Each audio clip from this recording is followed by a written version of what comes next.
Die Here is hier by ons teenwoordig vanaand, is dit waarvan die lig ook 'n teken is. Kom ons gaan net eers saam bid. Ja, Here, in hierdie lied wat ons nou gesing het, is dit ook ons gebed, is ons verlange, dat U vir ons kom aanraak, dat U iets doen in ons, dat U in ons gees ons oë oopmaak, ons help om te kan sien, ons help om te verstaan. Help ons, Here, om verder te kyk as net dit wat ons hier kan sien. Help ons om dieper te kyk. Help ons om agter dit te sien. Help ons om vir God raak te sien. Agter dit alles. Lei ons dan ook vanaand, o Here, in Jesus se naam bid ons dit. Amen. Vanaand se tema is so sal ek oorleef, en ons teksgedeelte is weer Jakobus 4 vers 1 tot 6. Ek lees dit saam met jou.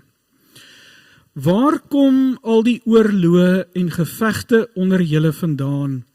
Kom dit nie van julle begeertes wat in julle ledemate oorlog voer nie? Julle begeer, maar julle besit niks nie.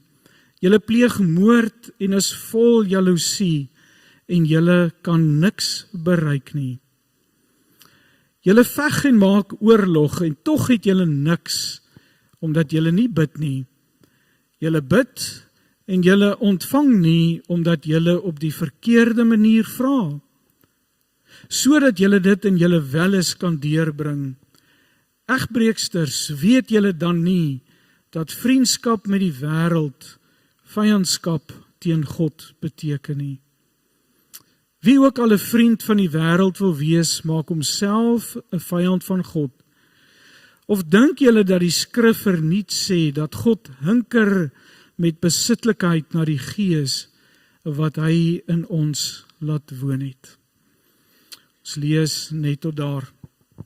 Ons is besig om hierdie week te praat oor 2 verskillende maniere waarop jy jou seerkry kan hanteer, waarop jy jou probleme in jou lewe kan hanteer, die krisisse wat in jou lewe kom kan hanteer. En die een manier is wat Jakobus hiervan praat, is as hy sê, as hy praat van die wêreld. Kom ons noem dit dan vanaand. Die een manier is 'n wêreldse manier. En daai wêreldse manier het ons in hierdie week gekyk, begin by 'n wantroue in God, dat ek nie vir God vertrou nie. En as ek nie vir God kan vertrou nie, en God gee nie vir my, dink ons, God gee nie vir my wat ek nodig het nie, as hy dit nie doen nie, dan moet ek dit wat ek nodig het, my aanvaarding, my liefde, my vrede, my betekenis, en al hierdie dinge wat vir jou eg en mens maak, dit moet mense nou vir my gee. Dan draai ek na mense toe, en ek eis dit van mense. Die wêreld, die samelewing moet my gelukkig maak. Mense moet vir my laat voel ek is spesiaal, ek is iemand, en so aan. Dan is ons op vloer 1, ek het jou nodig. Ek het jou nodig, ek eis dit van jou. Maar soos ons gesê het, dan kom jy agter, die wêreld kan dit nie vir jou gee nie. Gewoonlik kom mense dit eers agter hier as jy 40, 50, hier van 50, 60 jarige ouderdom, dan kom jy eintlik agter, jy gaan dit nooit kry by die wêreld nie. En intussen tyd begin mense om die wêreld en die mense daarin te haat, want hulle stel jou te leer. Hulle gee nie vir jou wat jy nodig het en wat jy soek nie. En dan kom jy by 'n plek waar jy sê, maar die rede hoekom hulle dit nie vir my gee nie, die rede is omdat die fout by my lê. As ek net 'n beter mens was, as ek 'n mooier en 'n ouliker mens was, of 'n slimmer mens was, dan sou mense my dalk gerespekteer het, en vir my lief gewees het, en omgegee het, en sou ek dalk genesing in my hart beleef het. Maar nou is dit nie die geval nie, so nou begin ek myself te haat. Dis die volgende stap. dan kom mens by 'n plek waar jy besef, wel, ek moet in hierdie lewe oorleef. En ek moet in hierdie lewe deurkom, en ek moet aan die ander kant uitkom in hierdie lewe. As God nie vir jou sorg nie, mense help jou nie, jy het ook nie veel van 'n persoonlikheid wat jou help nie, dan moet jy maniere kry in hierdie lewe om aan die ander kant uit te kom. Jy moet oorleef, jy moet survive. En dan kom jy by 'n plek waar jy sê, ek sal oorleef. God se manier het ons al gesien, dis die ander kant, ons praat elke aand oor hierdie twee kante. God se manier, die koninkryk se manier om deur die lewe te kom, om jou seer kry en al hierdie goed te hanteer, is die teenoorgestelde. Dit begin met 'n vertroue in God, en dan eis ek nie meer van mense nie, maar dan het ek mense lief. Nou gee ek vir mense in plaas van om te eis by hulle. En ek kom by 'n plek waar ek mense aanvaar vir wie mense is. En ek kom by 'n plek waar ek myself aanvaar. En dan kom ek nie by 'n plek waar ek sê, ek sal oorleef in hierdie lewe. I am the captain of my soul. Ek sal aan die kant uitkom nie. Dan kom jy by 'n plek waar jy oorgee aan die Here. Die mooi Engelse woord surrender. Oorgee aan God. Jou self in God se hand sit. Nou, waar ons vanaand by kom, is die 5de vloer, en dit is as ons weer terugspring na die wêreldse manier van om deur hierdie lewe te kom, is die 5de vloer, so sal ek oorleef. Ek sal oorleef, en hier is die maniere, die wyse waarop ek sal oorleef. En dis waaroor ons vanaand gaan praat. Ek gaan eerstens vir jou 'n paar goed wys. Daar's natuurlik baie meer as net dit waaroor ek met jou gaan praat vanaand. Maar daar's 'n paar goed wat ons gewoonlik doen vanuit 'n wêreldse perspektief van hoe oorleef 'n mens in hierdie lewe. En dan gaan ek vir jou die ander kant ook wys vanaand van hoe mens vanuit God se perspektief, 'n koninkryksperspektief dan in hierdie lewe nie meer oorleef nie, maar hoe jy dan leef in hierdie lewe, waar jy werklike genesing, werklike betekenis, werklike vrede in hierdie lewe naderhand ervaar en bereik. En geliefdes, hierdie twee goed hardloop baie keer maar langs mekaar, nee, baie keer spring ons so van die een na die ander, die een na die ander. So die goed is nie net altyd in sulke kanne en kruike ingegiet nie, maar is belangrik dat ons dit moet raak sien, wat is 'n wêreldse manier van leef, oorleef, en ons het mos gehoor, Jakobus sê, julle probeer hierdie manier, julle veg, julle beklei om aan die kant uit te kom, maar julle kry niks. Want die wêreldse manier gee nie vir jou oplossings nie, dit gee nie vir jou genesing nie, dit bring jou nêrens nie. Trouwens, dit verwoes jou verhoudings, dit verwoes jou verhouding op jou einde met God ook. So, kom ons gaan kyk dan vanaand eerstens net na wat doen 'n mens, wat is die meganismes wat ons gebruik om binne in hierdie wêreld uit 'n wêreldse manier te oorleef. Ek gaan twee kante vir jou wys. Die eerste kant is na binne. Met ander woorde, wat doen ons hier binne in ons hart om te oorleef, en dan die ander een gaan natuurlik wees na buite. Wat doen ons teenoor ander mense? Wel, na binne is daar gewoonlik twee goed wat ons in hierdie lewe doen. Die eerste ding wat ons doen is vermyding. Iets gebeur met jou en jy wil net nie daaraan dink nie. Jy wil nie daaroor praat nie. Jy wil dit nie bekyk nie.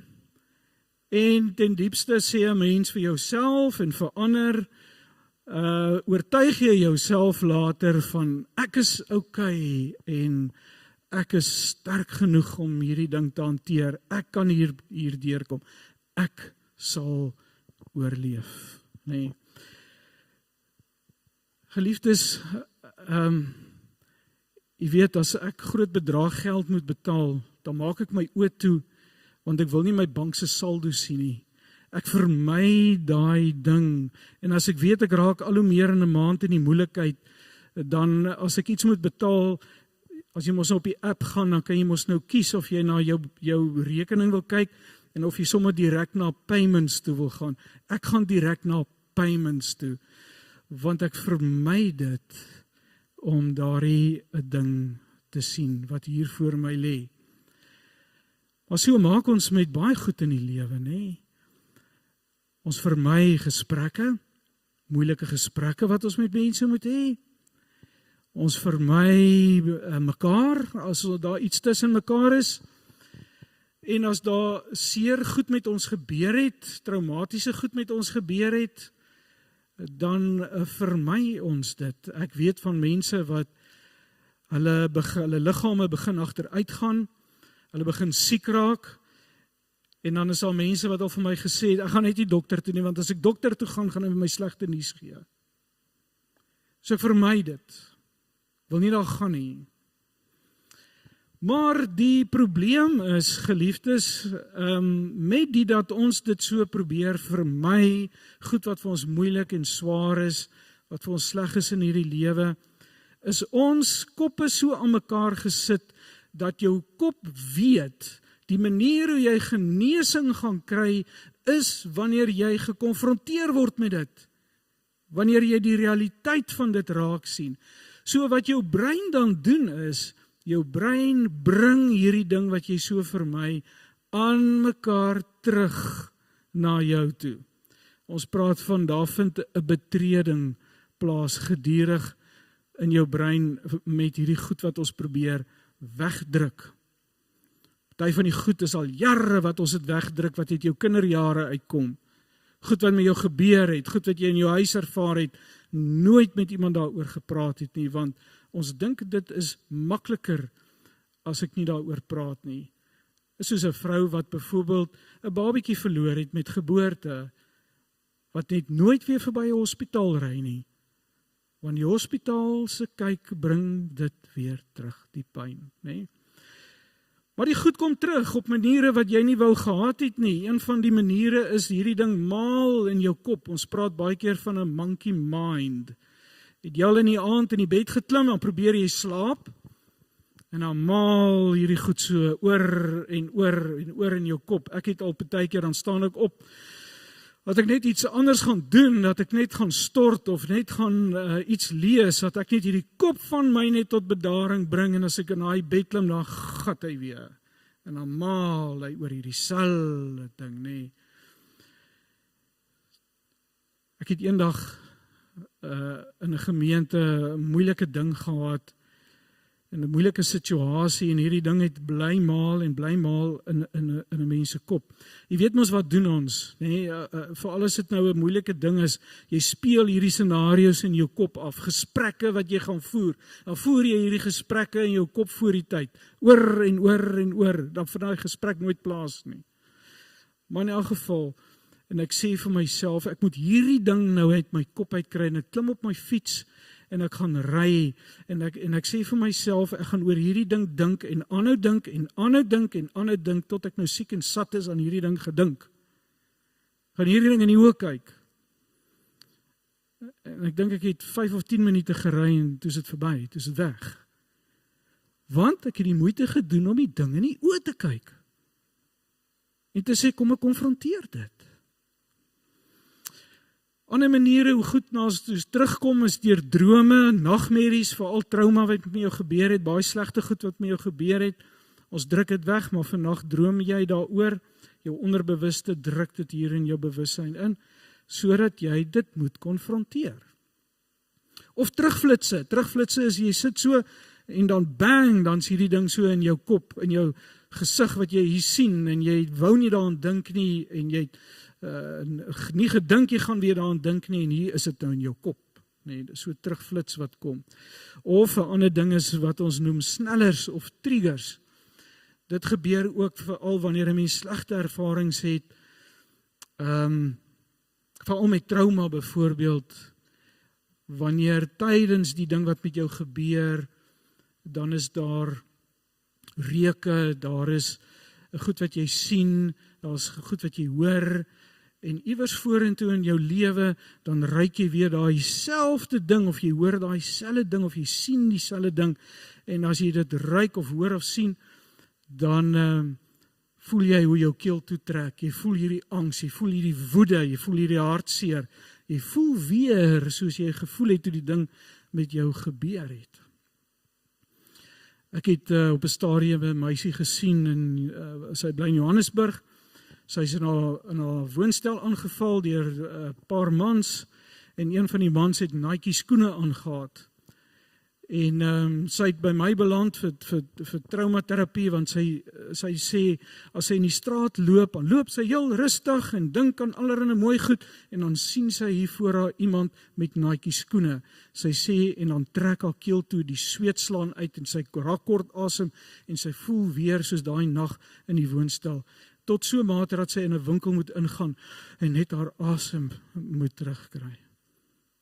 'n Vroutjie, wat sy man in 'n motorongeluk was, het vir 'n maand in die ICU gelê, en toe sy oorlede later, en sy het by my beland, omdat sy gaan probeer inkopies doen het, en sy kom met haar trolley by die til, en toe sy die persoon agter die til, ons praat nou van 'n til, maar die persoon wat die goed lei, toe sy hom so oortrek, toe maak die ding piep, piep, piep, en sy het daai trolley net daar gelos en uit die winkel uitgestorm. Sy sê, ek weet nie wat het gebeur, ek kon dit nie hanteer nie. En toe kom sy agter, maar sy het in die hospitaal, in die ICU, dag na dag gesit, en hierdie piep, piep, piep van haar man se hartklop gehoor, tot die hartklop dood gegaan het.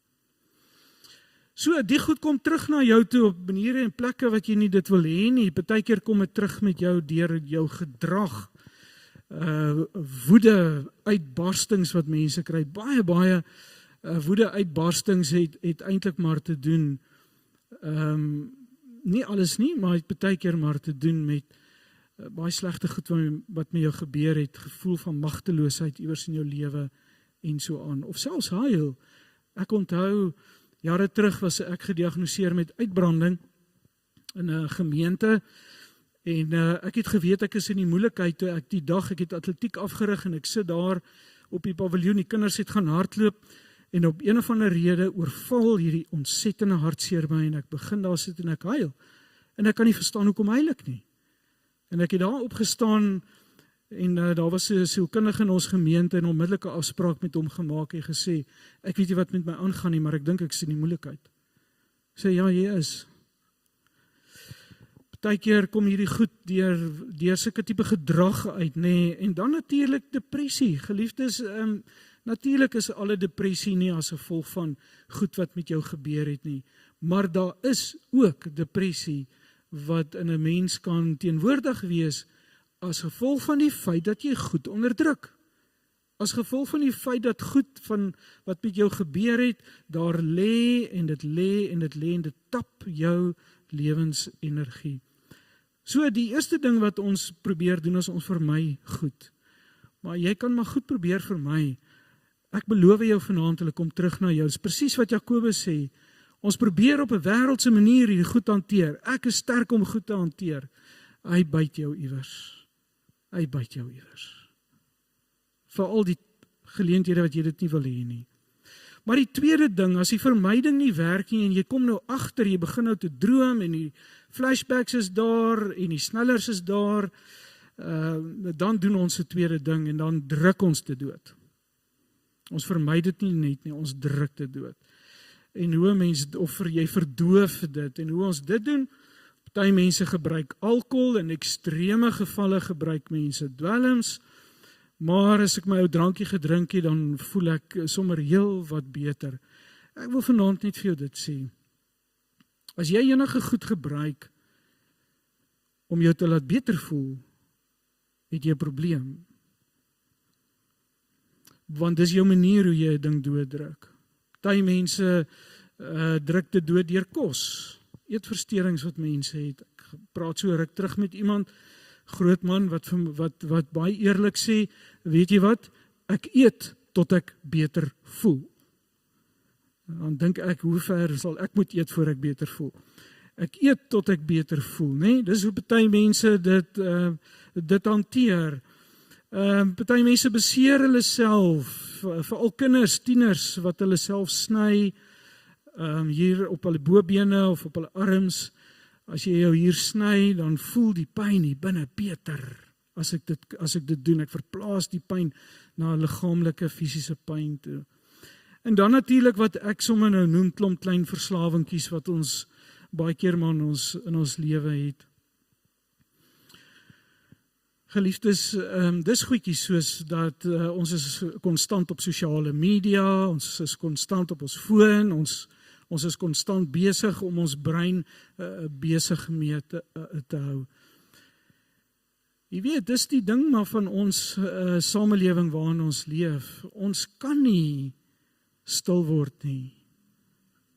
Ons kan nie stil word nie. Ons sukkel, ons mors dood om nie besig te wees met iets nie. Partykeer sommer met enige ding, net my brein besig te hou. Hoekom irriteer dit ons so om te wag by 'n plek? As jy natuurlik nou afspraak later het of so, dan kan 'n mens dit mos nou verstaan. Jy's nou haastig en nou moet jy wag. Maar as jy nou nie niks aan het nie, hoekom irriteer dit ons so om te wag? Want as jy nie 'n boek het om te lees nie, of as jy nie 'n foon by jou het om op te kan iets mee doen met daai foon nie, dan is jy gekonfronteer met jou eie gedagtes. Of wanneer jy stil word. Ons sukkel partykeer so in ons stilte tyd om net te kan stil word by die Here, want ons moet altyd iets lees, ons moet altyd 'n nuwe inligting kry in ons stilte tyd. Asof dit 'n studietyd is. Dis 'n tyd wat ek met die Here verhouding bou. Maar vir baie mense is dit net 'n studietyd. Ek moet net nog iets byleer van die Here. Maar hoekom het dit so geword dat ons nie kan stil word nie?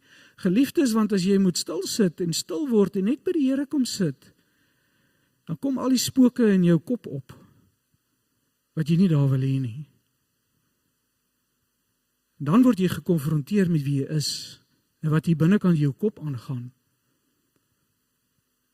En ons hou nie daarvan nie. En wat ons moderne mense gedoen het, is ons het baie dingetjies gekry, klomp dingetjies, om ons koppe die hele tyd mee besig te hou, so dat ek nie hoef te dink nie, oor myself nie, en met myself gekonfronteer te word nie. Dis hoekom dit vir baie mense, as hulle vir die eerste keer op 'n stil retreat gaan, waar jy vir 4 dae stil alleen is, jy praat met niemand, jy's net jy en jy alleen. Hier by dag 2 wil 'n mens mal word. Ek onthou my eerste stil retreat, op die 2de dag het ek gedink ek gaan skree. Want jy is net met jouself gekonfronteer. En toe ontdek ek, die probleem is nie die alleen wees nie, die probleem is ek. Die probleem is, wat kom hier op? So, ons sit met 'n klomp klein goedjies wat ons in ons lewe het, wat ons net alles wil doodmaak hier binnekant, wil verdoof. Interessant dat die Bybel hieroor praat, nee, die Bybel sê in Efesiërs 5 vers 14, as iets bekend geword het, is dit in die lig. Daarom sê die lied, word wakker jy wat slaap, want ons raak in die slaap met hierdie goed wat ons so onderdruk, en staan op uit die dood en Christus sal jou lewe verlig. Reg deur die Bybel kry jy hierdie tema van om goeders dat goed bekend is, dat goed in die lig is. Dis waar die hele ding oor sondebelydenis vandaan gekom het. Party kerke het dit nou in extreme gevat, dat as jy nou nie saam met iemand jou sonde gesê het nie, dan is dit nou nie regtig vergewe nie. Maar daar's groot waarde daarin om saam met 'n medegelowige te kan sit en sê, ek wil hierdie ding in die lig bring, want ek steek dit weg. Carl Jung, bekende sielkundige, het al jare terug gesê, dit wat daar in die donker lê, is die goed wat jou beheer. Dit wat in die donker lê, dit wat nie in die lig is nie, is die goed wat jou beheer. As 'n ding in die lig is, kan dit jou nie beheer nie, want jy sien dit. Maar as die goed wat nie in die lig is nie, wat jy wegsteek en wegdruk, wat op die einde jou beheer. Geliefdes, dis die wêreldse manier na binne hoe ons werk met hierdie goed.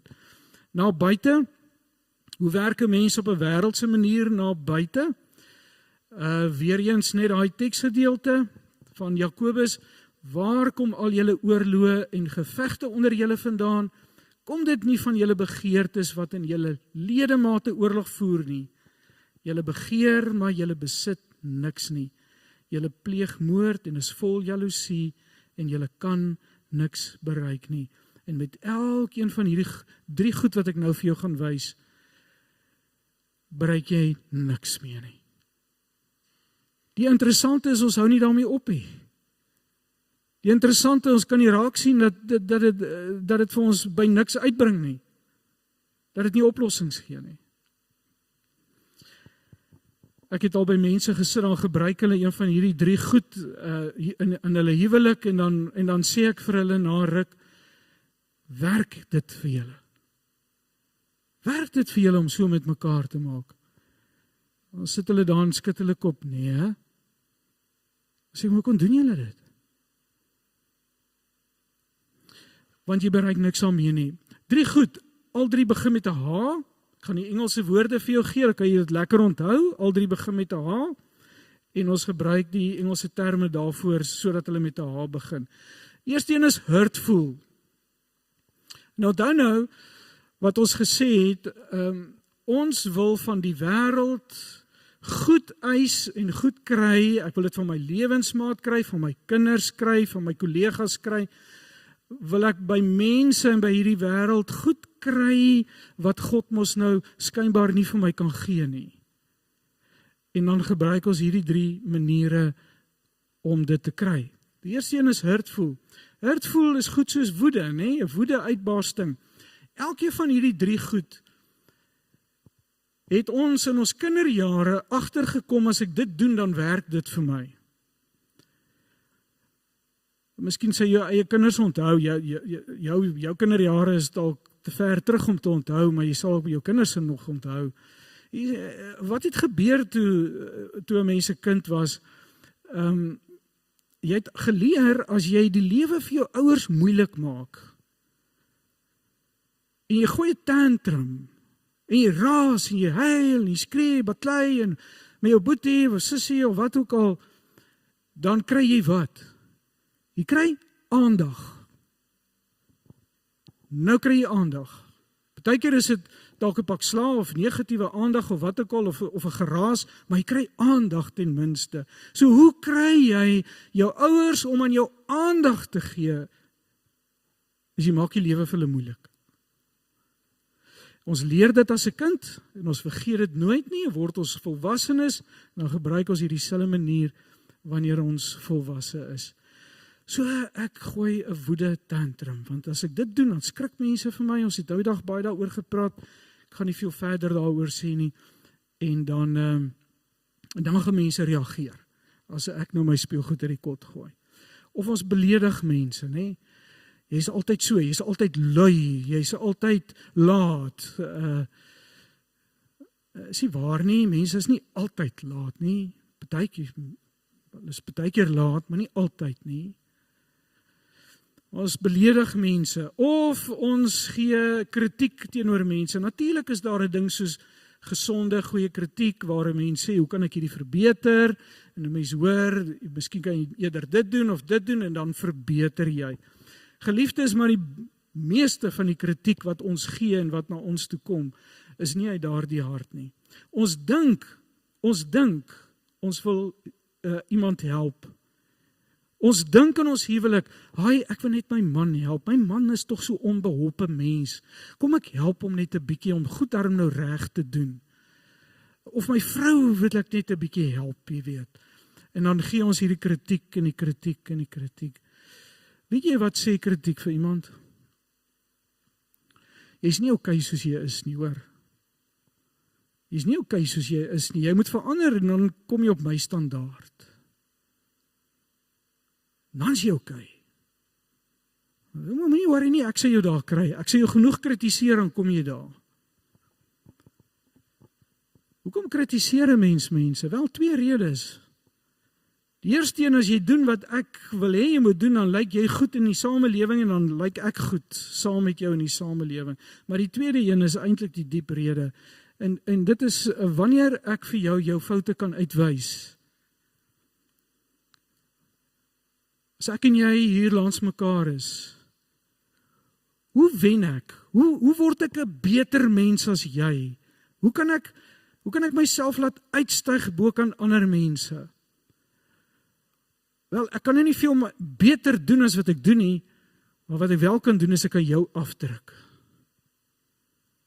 So wat doen ons met kritiek? Ons druk in wese iemand af. Jy is so, maar ek is daarom nie so nie. Ek is beter as jy. Agter elke kritiek, agter elke liewe kritiek, sit daar 'n behoefte by my aan aanvaarding, om spesiaal te wees, of om net iemand in hierdie lewe te wees. Dis wat agter kritiek sit. Baie van die kritiek is 'n projeksie. Die foute wat ek in myself het, sit ek op jou. 'n Dominee het eendag vir my gesê, ou dominee, toe ek my prakties by hom gedoen het, toe sê hy vir my, Petrie, jy moet maar altyd oplet. As 'n man so vreeslik aangaan dat hy so bekommerd sy vrou gaan hom verneek, wat sy dalk nie doen nie. Maar hierdie mans wat so vreeslik jaloers is op hulle vrouens, hulle kyk hulle vrouens die hele tyd wil hulle opcheck. Hy sê jy moet maar mooi kyk. Daai man is die een wat die kat in die donker knyp. Agter kritiek sit projeksie, geliefdes, ook.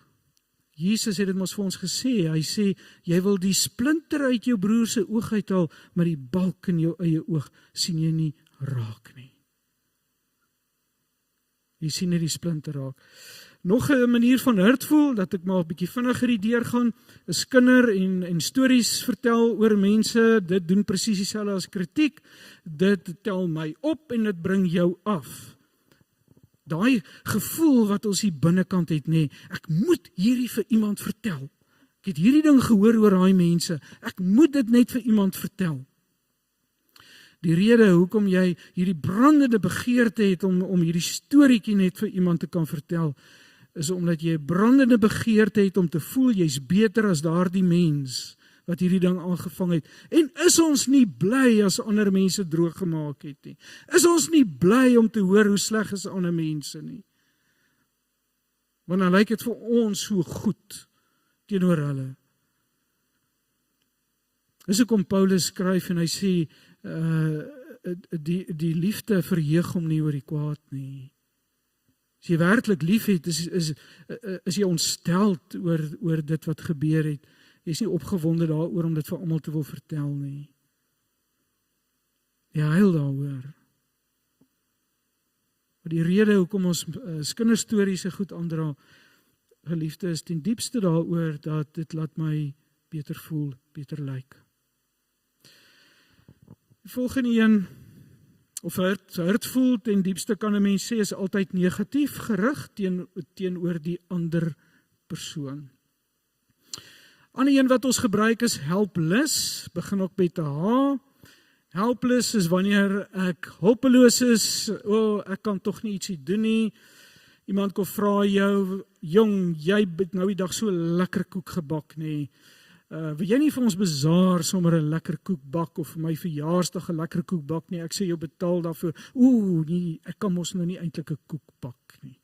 Ek hoop maar hy kom reg uit, jy weet, en ek gaan maar my bes probeer. Jy is maar net besig om mense so ver te kry om vreeslik van jou te hou, en om te dink jy is vreeslik nederig. Dis maar al. Helpless is daai onttrekking, daai stil stype, nee. Kom die man en vra vir die vrou, liefie, wat is fout? Ek sien jy is nie lekker nie. Nee, niks. Maar ek sien mos nou iets, nee, niks. Waar het jy dit geleer om so te maak? Wel, jy het dit weer eens geleer toe jy klein was.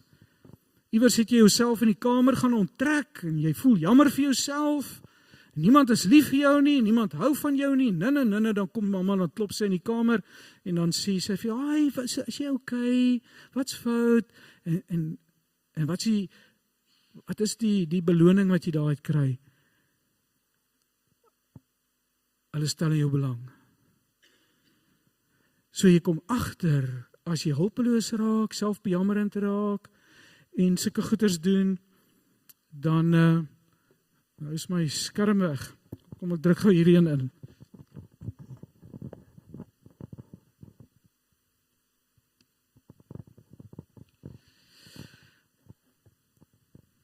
As dit gebeur, dan kom ek agter dat mense kom en ek kry aandag wat ek so graag wou gehad het, nê? Of selfbejammering. Ag, jy weet, ek is maar 'n slegte mens, ek is maar so 'n simpel mens, niemand hou van my nie. Ek is mos maar altyd die slegte een. Doen mos maar altyd alles verkeerd. Vreeslik verskonend, nê? Dis alles maniere wat ons 'n hulpeloosheid uitstraal, waar ons altyd negatief is teenoor myself, en die beloning wat ek daaruit kry, is ek kry aandag by mense. En dan natuurlik die laaste een is help voel, en help voel is waar ons geleer het ons klein was, as jy die tafel gedek het, en die skorrelgoedjies afgedroog het, en die asblikkie uitgesit het, dan is papa en mamma baie lief vir jou. Ek onthou in my huis was dit so, as ek vergeet het om die Saterdag die gras te sny, is my pa bitter omgekrap met my, en die hele week aan loop hy met so kyk net so vir my, en ek weet onmiddellik, ek is net in die moeilikheid. Maar as ek daai Saterdag die gras gesny het, is hy die liefste volle papa teenoor my wat jy kan kry. Toe leer ek, doen vir mense werkies, en wat kry jy? Aanvaarding, liefde, aandag, wanneer jy dit doen. So, jy kry mense wat, as hulle helpvol is hulle baie, baie oorvloedig met komplimente, hulle probeer altyd jou opbou, jou laat goed voel. Hoekom? Want dan hou jy van my. Gaan maar net oor my, die hele tyd, né? Hulle doen werkies vir almal, hulle is hier besig en daar besig, en hulle het nooit tyd vir enige ietsie nie, want hulle is altyd besig om ietsie vir iemand te doen. Hoekom? Want dan dink julle ek is so oulik. En dan steek mense baie keer hulle neus in waar hulle ook nie moet nie. Ek wou nie eintlik gehad het, jy moes hierdie vir my doen nie, ek kom goed reg, baie dankie. En wat dan gebeur is, dan voel mense sommer net baie kwaad vir iemand. So ek nou nie meer nodig nie. Het julle my nou nie meer nodig nie. Geliefdes, helpfulness is altyd positief gerig teenoor ander, terwille van myself. Terwille van myself. Dis die wêreldse manier. Dis rarig net vinnig geraak daaraan. Dis die wêreldse manier hoe ons probeer om hierdie lewe te hanteer, hoe ons probeer om te oorleef, hoe ons probeer om met ons pyn en ons seer en ons onvergenoegdheid, die eensaamheid hier binne, die betekenisloosheid en alles wat hier binne is, mee te probeer saamleef. Kom ek praat vinnig met jou laastens vanaand, waar ek oorskuif van so sal ek oorleef, en ek skuif oor na 'n plek van so sal ek leef, waar jy werklik genesing gaan beleef, werklik die Here in jou lewe gaan beleef, en werklik met oorvloed gaan begin leef. Is nie 'n kitse oplossing nie, is ook nie maklik nie, maar is beter. Die eerste een is, net so in die algemeen, en dan gaan ek net vir jou vinnig 4 goed noem, dis nou waar ek nou moet begin vinnig maak. Moenie weghardloop nie. Geliefdes, die slegste ding wat jy kan doen met probleme, met seer, met pyn, met issues, met wat ook al in jou lewe is, met verhoudings, met konflik, is om weg te hardloop. Dis 'n wêreldse manier. Dis nie God se manier nie. God se manier is om te draai en die realiteit raak te sien van wat is nou hier. Hierdie is nou hier. Hierdie is nou teenwoordig in my lewe. En saam met dit voel die gevoelens wat daar is. Voel die hartseer, voel die pyn, voel die vrees, voel die verwerping. Moenie van jou emosies weghardloop nie. Beleef hierdie emosies hier binne in jou. Ervaar dit. So ruk terug 'n goeie vriend van my, wat so met goed sukkel met woede in hom, toe sê ek vir hom, weet jy wat, gaan sit 'n slag en voel die woede hier binne. En hy sê vir my, maar ek is nog altyd vertel, jy moet dit wegdruk, jy moet nie die goed voel nie. Sê ek, my is verkeerdste ding wat jy kan doen. Voel dit. Moenie daarvan weghardloop nie. En dan, die eerste een van die 4 goed, gaan alles oor God. As julle dan saam met Christus opgewek is, streef na dit wat daarbo is, waar Christus aan die regterhand van God sit, bedink die dinge daarbo en nie die dinge op die aarde nie. Die eerste ding is hierdie verhouding, is hierdie belewenis wat ek met God het, is tussen my en God. En wat doen ek daar by God? Wel, ons het gisterand gehoor, die beginpunt daarvan is oorgee. En hierdie is waarskynlik die moeilikste van die hele pad. Geliefdes, die lewe gooi dinge na jou toe. Die lewe laat dinge met jou gebeur. Hoor mooi die woorde wat ek gebruik. Ek sê nie God laat dinge met jou gebeur nie. Daar's goed wat ek in hierdie lewe nie kan dink, hoe kan God sulke goeders laat gebeur wat ons aan God toedig nie. Hoe laat God 'n man om dronk drink, in sy kar klim, vasry in 'n gesin wat iewers op vakansie is op pad en daar sterf mamma en die kind.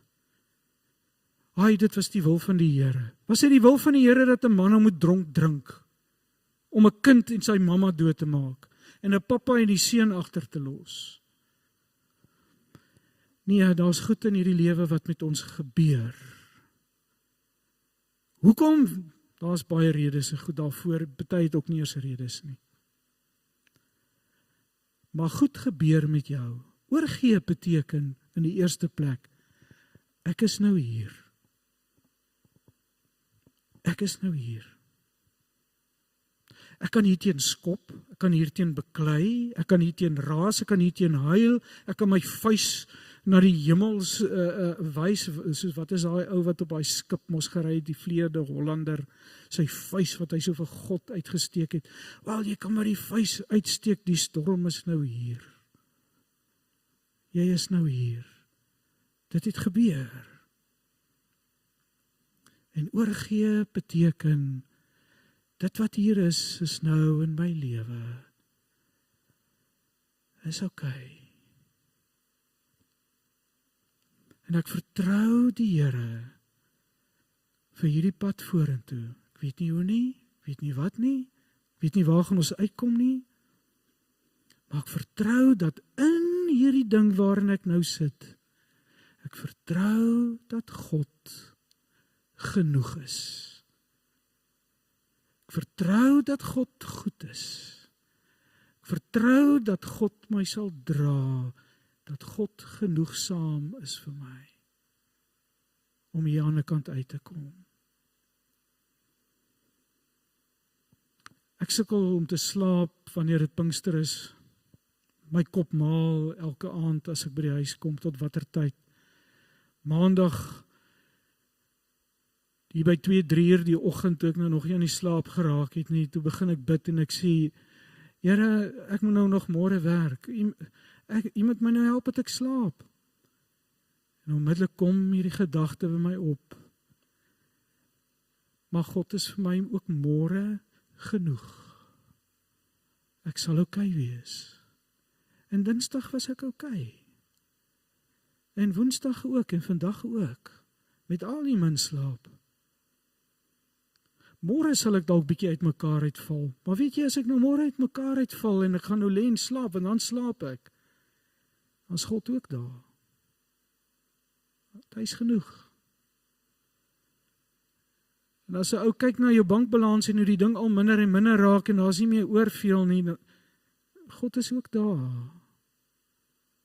Dis okay. Hy is genoeg. As jy genoeg daar nie, maar God is genoeg. Oorgee beteken, Here, nie my wil nie, maar U wil. Jesus is stryd in die tuin van Getsemane. Nie my wil nie, maar U wil. Geliefdes, baie keer moet 'n mens binne in daai situasie net gaan sit by die Here met 'n gebrokenheid. Om te gaan soek na die Here. Here, waar is U hierin? En nie vir God los voordat jy hom nie gevind het daar binne in hierdie situasie nie. Soos Jakob wat met die Here gestoei het en die Here vir hom sê, Jakob, los my want die son kom op. Toe sê Jakob vir die Here, ek sal U nie los voor U my nie geseën het nie, Here. En dis wat jy moet doen in hierdie oomblikke van baie diep seer en hartseer en pyn. Here, ek sal U nie los. Ek sal U nie los voordat U my nie geseën het nie, voordat ek nie vir God beleef het, God self beleef het nie. Meer as my finansiële voorspoed of my genesing of my slaap in die nag. Meer as dit, Here, soek ek U. En ek gaan U nie los voor ek U nie gevind het nie. En baie keer, geliefdes, moet 'n mens ook maar net by God in gebrokenheid gaan sit. Jy weet, op 'n stadium in my lewe waardeur ons deur moeilike goed was, het 'n ding soos Bybel lees my glad nie meer gehelp nie. Dit het my net nie gehelp nie en bid ook nie. Om my hart uit te stort by die Here. Ek het daai Filippense dan dink ek Filippense sê, stort jou hart voor die Here uit, dan kry jy vrede. Dan doen ek en dan is daar geen vrede nie. Weet jy al wat gehelp het vir my, was om te gaan sit, my oë toe te maak en te sê, Here, ek weet U is hier, steek 'n kers aan. Here, ek weet U is hier. Ek weet nie meer hoe nie, Here, en ek weet nie wat nie, Here, en ek weet nie wat se antwoorde nie. Ek weet net U is hier. Dit het my daardeur gedra. Net in my gebrokenheid by die Here te sit. Geliefdes, vir jouself uit te maak, God is goed, God is betroubaar, God is genoeg en God is by magte om my te dra. Die tweede ding gaan oor myself en dit is ek moet sien. Mens lees baie, ek gaan baie vinnig deur. Johannes 9 staan daar, toe sê Jesus, ek het na hierdie wêreld toe gekom met die oog op 'n beslissing, sodat die wat nie kan sien nie, kan sien en die wat sien kan blind word. Nou, hoe werk dit dat Jesus nou mense blind maak? As jy bietjie verder lees, dan praat Jesus met die Fariseërs. Dan sê hy, as julle blind was, sou julle nie skuldig gewees het nie. Maar nou sê julle, ons kan sien. En daarom bly julle skuldig, sê die Here. Om by 'n plek te kom waar ek werklik wil sien. Waar ek werklik sien wat hier binne my aangaan. Die waarheid sien, die realiteit van my motiewe en my eie hart sien. Nee, wat 'n impak het my lewe op ander mense? Wat 'n impak het ander op my? Wat doen dit aan my? Wat 'n manier kyk ek na God? Hoekom is hierdie gevoelens hier? Hoekom is hierdie goed hier? Hoekom het ek hierdie impak op mense? Hoekom het mense hierdie impak op my? Wat sit hier onder in my hart? Waarom hierdie reaksie van my? Ons moet die Here toelaat om ons te laat sien, om dieper te kyk. Ek kan vir u 3 aande net hieroor praat. Die volgende een is die mense wat saam met jou reis. Kry mense wat saam met jou reis. Kry 'n sielkundige, kry 'n psigiater, kry 'n predikant, kry 'n maat, 'n vriendin, 'n vriend. Kry iemand wat net saam met jou kan reis. Ons het in die kerk die oer-eeue oue tradisie het ons weggegooi. die tradisie van spirituele begeleiding, van geestelike begeleiding, waar jy net gaan sit by iemand en net jou eie hart reflekteer, en iemand net vir jou die regte vrae vra, jou net vir jou help om te kan perspektief te kry, net weer te kan sien. Kry mense wat saam met jou reis in jou lewe. En dan die laaste ene, skuif jou fokus. Weereens, Konet het so 2 aande terug gepraat oor 'n mens se fokus en perspektief. Skuif jou fokus, geliefdes, van jouself, van net hier binnekant met jou besig wees. En gaan kyk wat doen dit met jou, wanneer jy daai fokus skuif en dit na ander mense toe oorskuif. En wanneer jy by ander mense is om te sê, hoe kan ek jou seën? Ek het vanoggend daar in die ouete huis gesê, hou 'n slag op om oor jou eie kleinkinders te praat. En vra 'n bietjie vir die mense oor jou, vertel my van jou kleinkinders. En dan vra jy oor elkeen van hulle baie diep uit en dan bly jy doodstil oor jou eie. Kyk of jy dit kan regkry. Skuif die fokus van jou eie ekkigheid. Dink jy nou regtig jy is so grand omdat jou kleinkinders so presteer het? Skuif ek jou fokus na die een voor jou. Weg van jouself. As sien jy wat doen dit aan jou binneste. Geliefdes, as ons vanaand afsluit en vra, waar is God in die pyn? Waar is God in die seer en die goed wat met my gebeur? Waar is God in my kinders se lewens wanneer dit goed met hulle gebeur? Waar is God as ek my lewensmaat verloor? Waar is God as my liggaam siek raak?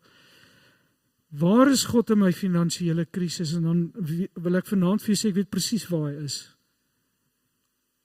En ek wil dit vanaand vir jou sê, hy is hier. Hy is hier. Iewers moet ek en jy 'n keuse maak, en ek sluit daarmee af vanaand. Iewers moet ek en jy 'n keuse maak. Gaan God vir my 'n realiteit wees in hierdie lewe? 'n werklikheid wees? 'n werklike God wat lewe, wat homself in die woord geopenbaar het, wat goed is, wat betroubaar is, wat genoeg is vir my. Gaan jy dit begin glo? Anders moet jy dit los. Dan moet jy die wêreldse manier probeer. Maar ons probeer baie keer hierdie heen en weer. Is hy nou daar, is hy nou nie daar nie? Help hy nou nie? Iewers moet ons by 'n plek in ons lewe kom waar daar oorgawe is, waar daar 'n oorgee is. Here, ek vertrou U in my lewe. Psalm 46 vers 11, bedaar en erken dat ek God is. Ek is verhewe bo die nasies. Ek is verhewe bo die aarde. Bedaar en erken dat ek God is. Here, U is vir my genoeg. U is betroubaar. U is goed. U is hier. En vanaand, Here, wil ek net weer my lewe in U hande kom sit, oorgee. Here, ten spyte van dit waarin ek sit in hierdie oomblik, wil ek vanaand hierdie moeilike gebed bid en kom sê, Vader, nie my wil nie. Nie my wil nie, Here, maar U wil. Amen. Kom ons staan, dan sluit ons af vir die laaste lied.